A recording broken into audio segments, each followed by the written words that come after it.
মাছের মাথা দিয়ে বাঁধাকপিটা করার জন্য আমি প্রথমে মাছের মাথাগুলো ভেজে নেব। তার জন্য দিয়ে দিচ্ছি পরিমাণ মতো লবণ, দিয়ে দিচ্ছি হলুদ গুঁড়ো। এখন আমি লবণ আর হলুদের সাথে ভালো মতো করে মাছের মাথাটা মেখে নেব। মাছের মাথাটা ভাজার জন্য কড়াইতে সর্ষের তেল দিয়ে দিয়েছি। তেলটা গরম হয়ে গেছে, এখন আমি এর মধ্যে মাছের মাথাগুলো দিয়ে দেব।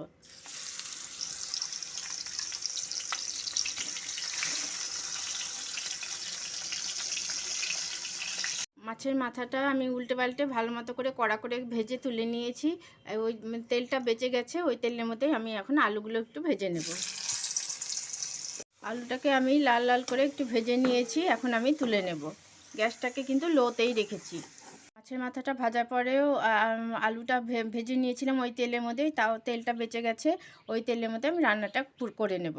এখন ওই তেলের মধ্যে দিয়ে দিচ্ছি সাদা জিরে, একটা শুকনো লঙ্কাকে ফাটিয়ে নিয়েছি, আর একটা তেজপাতা দিয়ে দিচ্ছি ফোড়ন। ফোড়ন থেকে সুন্দর গন্ধ বেরোতে শুরু করেছে। এখন আমি এর মধ্যে দিয়ে দেব রসুন কুচি। রসুনটা একটু ভাজা ভাজা করে নিয়েছি, এখন এর মধ্যে আমি দিয়ে দেব পেঁয়াজ কুচি, দিয়েছি চেরা কাঁচা লঙ্কা, দিয়ে দেব টমেটো কুচি, আর দিয়ে দেব ফ্রেশ মটরশুঁটি। এখন সবগুলো দিয়ে আমি ভালো মতো করে নেড়ে নেব। দিয়ে দিচ্ছি পরিমাণ মতো লবণ।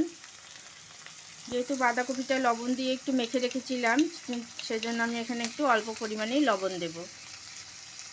দিয়ে দিচ্ছি আদা কাঁচা লঙ্কার পেস্ট। এখন দিয়ে দেবো কিছু গুঁড়ো মশলা। প্রথমে দিয়ে দিচ্ছি হলুদ গুঁড়ো, দিয়ে দিচ্ছি ধনের গুঁড়ো, দিয়ে দিচ্ছি জিরের গুঁড়ো, দিয়ে দিচ্ছি ঝাল লঙ্কার গুঁড়ো। ঝাল লঙ্কার গুঁড়োটা অপশনাল, আপনারা চাইলে দিতেও পারেন, নাহলে নাও দিতে পারেন। এখন আমি সমস্ত কিছুর সাথে ভালো মতো করে পেঁয়াজ রসুন সাথে ভালো মিশিয়ে নেব। আঁচটাকে মিডিয়ামে দিয়ে ভালো মতো করে কষে নেব। দিয়ে দিচ্ছি গরম মশলার গুঁড়ো, দিয়ে ভালো মতো করে নেড়ে নেব।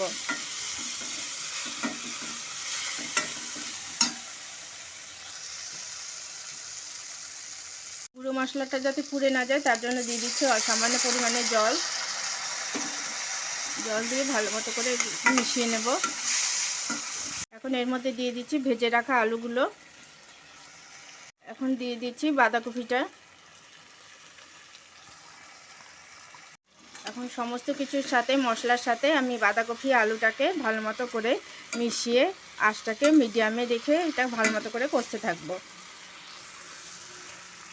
আঁচটাকে মিডিয়ামে দিয়ে আমি এখন ঢাকা দিয়ে দেব 5-7 মিনিটের জন্য, যতক্ষণ না বাঁধাকপিটা নরম হয়ে সেদ্ধ হয়ে যাচ্ছে। আমি 5 মিনিটের জন্য আঁচটাকে মিডিয়ামে দিয়ে ঢাকা দিয়ে দিয়েছিলাম, যাতে সব কিছু ভালো মতো সেদ্ধ হয়ে যায়। দেখুন আলুটাও ভালো মতো সেদ্ধ হয়ে গেছে, বাঁধাকপিও ভালো মতো সেদ্ধ হয়ে গেছে। এখন আমি এর মধ্যে দিয়ে দেব মাছের মাথাগুলো। আমি মাছের মাথাগুলো হাত দিয়ে একটু ভেঙে নিয়েছি, এখন আমি এগুলো দিয়ে দেব।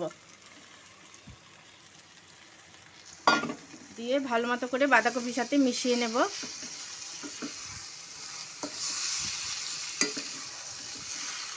আমি এখন একটু বাটি ধোয়া জলটা একটু দিয়ে দিচ্ছি, দিয়ে আবারও একটু ঢাকনা দিয়ে দেব 2-3 মিনিটের জন্য, যাতে মাছের মাথাটা বাঁধাকপিটার মধ্যে ভালো মতো মিশে যায়। রান্নাটা প্রায় কমপ্লিট। শেষে আমি একটু ময়দা দিয়ে দিচ্ছি। আপনাদের কাছে চালের গুঁড়ো অ্যাভেলেবেল থাকলে সেটাও দিতে পারেন। যাতে ময়দাটা দিচ্ছে এই কারণে, যাতে বাঁধাকপিটা ঠান্ডা হয়ে গেলে পরে যে জলটা নিচে জমে সেই জলটা জমবে না, খেতে টেস্ট লাগবে। জলটা জমে গেলে তো খাওয়ার টেস্টটা, রান্নার টেস্টটা ভালো হয় না। এখন আমি ময়দাটার সাথে বাঁধাকপিটা ভালো মতো করে মিশিয়ে নেব। এটা খেতে অসাধারণ লাগে। এখন তো বাঁধাকপি বাজারে অ্যাভেলেবেল। এইভাবে আপনারা বাড়িতে অনায়াসে করে খেতেই পারেন, আর খেতে গরম ভাতের সাথে খেতেও খুব ভালো লাগে। আর খেয়ে ভালো লাগলে আমার চ্যানেলটিকে সাবস্ক্রাইব করবেন, লাইক করবেন, শেয়ার করবেন এবং কমেন্ট করে আমার পাশে থাকবেন।